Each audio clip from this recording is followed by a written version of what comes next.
All right, you guys doing okay? Say, oh yeah. Oh yeah. All right, if you guys want to stretch out, do some yoga, Pilates, Taekwondo, Eskrima. This is nice, all right. Okay, I'd like to welcome our next guest, okay? I'd like to welcome Eric Nakamura, co-founder, editor, and publisher of Giant Robot Magazine, and co-host of our conference today. As one of the first publications to focus on Asian pop culture, Giant Robot Magazine defined cool aspects of Asian and Asian American pop culture, from movie stars, musicians, skateboarders, toys, technology, and history. So please give a big round of applause for Eric Nakamura.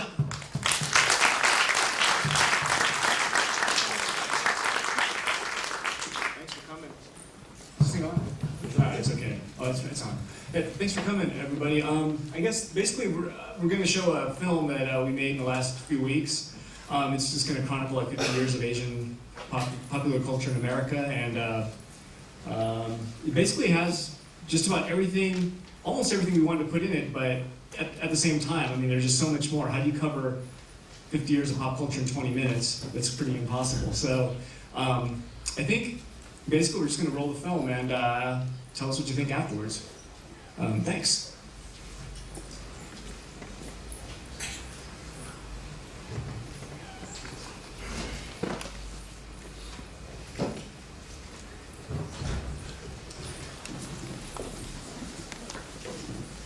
Thanks for checking all that out. You guys got any questions? It's not the Asian again. I know some of you probably know a lot of stuff in there already, so you know this film's pretty much, I don't know, probably crosses upon some of your childhood and hits upon a lot of your memories. I think that's kind of how we kind of worked with this film, just trying to think of all the things that we've remembered seeing and that we're living through now. So I think that's kind of what we've done, and some things just couldn't make it in. We good? Is there a question? Oh, there's one. It seems like globalization is really responsible for the opening up of Asian culture and the response that Japan particularly has had on American culture. But I feel that American culture is becoming more insular and self-referential, and that Asian culture is trying to reach Americans that are actually withdrawing sort of much more navel-gazing activities. You see it in culture. I feel like the 80s perhaps was a time where Asia had a breakthrough, but somehow there's been a counter-response to Asian culture. Do you think that I'm accurate? Well, I think you mentioned the 80s, like we were trying to think, just let's go back to the 80s. We were trying to think of what the heck happened in the 80s. I mean, that's a time when we grew up, we definitely grew up in. And when you think back about it, you know, I couldn't think of too many like great things. I mean, there were some great things, but it felt like there was a lot of negative stuff, more so in the 80s. As we went, we just had a hard time with that. And then I'd start looking at other pop culture sources, books, and just websites, just everything about the 80s, and there was nothing Asian about it, except for like things that maybe we found or we dug up. But then, like as we go now, yeah, I kind of think, for at least the world we're in as Giant Robot and the people I know, I feel like we're going back and forth between ideas from Asia and so forth. I think it's completely, for us, I feel like it's mixing. That's kind of the message I'm trying to give, but especially now, I feel like that's what everyone I know and everyone who's doing something creative, they're always thinking about things from Asia and also from Europe. It's just from everywhere. So I like to think it's a mix. That's how I kind of see it. Maybe that's a little different than what your experiences are, but I feel like that's kind of gotten bigger, if anything, than even just within the last 5 years, even within the last 3 years. So I don't know if that helps you or not. Well, I just wanted to hear your that's just how that's just the world I'm in. So maybe it's a little different. It seems like Americans are traveling less. They're the things that are in popular culture right now are regressive fantasies like Superbad, or just there's a sense of just going further into American arcana with the sort of popularity of American films like Sideways and vernacular of American social realism.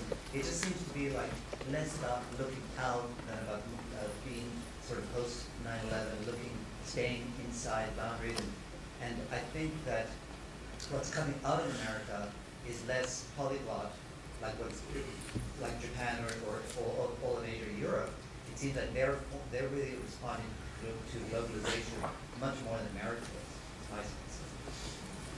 Could be. Again, you know, like the world I'm in, it's like, man, we're looking, everyone I know is looking at blogs, we're following everything that's like going on in Asia, we're following things from all over the world. So I kind of feel like, you know, at least people I know and people I work with, it's probably a little different. I still feel at the same time, if anything, the interest in popular culture, Asian popular culture, has grown a lot just within the last 3 to 5 years. Even in the last 1 year, I think it's grown quite a lot. So I don't know, I just still see it as a thing that's growing like exponentially all the time. So that's how I see it. Do you think there's a differentiation between interest in Asian products and actual Asian culture? I think you'll see a little of both.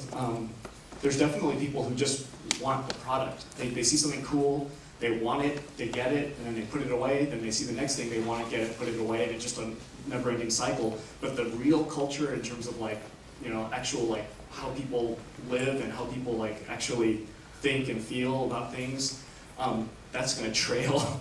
I think that's far further behind. But I think in terms of people who actually work with people in Asia or have interest in it, that's one of the first things you probably have to understand and work with different people, especially in Japan. How business is done is completely different than here.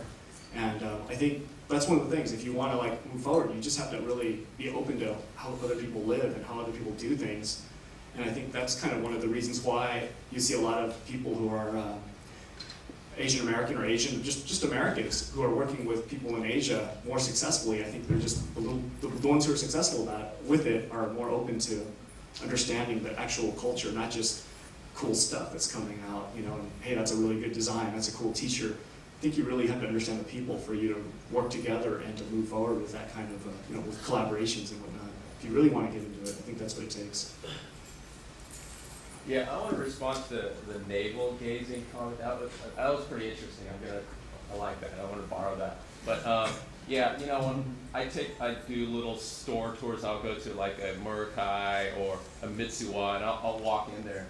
I look at the aisles there, and I see, you know, Americans walking through the aisles there, looking for products, you know, and trying new things there. And you also go to like Walmarts and Targets. Now they have whole dedicated aisles of Asian products. So I think more people are open to it. You don't have to be Asian to go into a Japanese market to look for the products. So there's an interest there. So you know, so just a quick little observation. So I don't know about the navel gazing, but I like that term.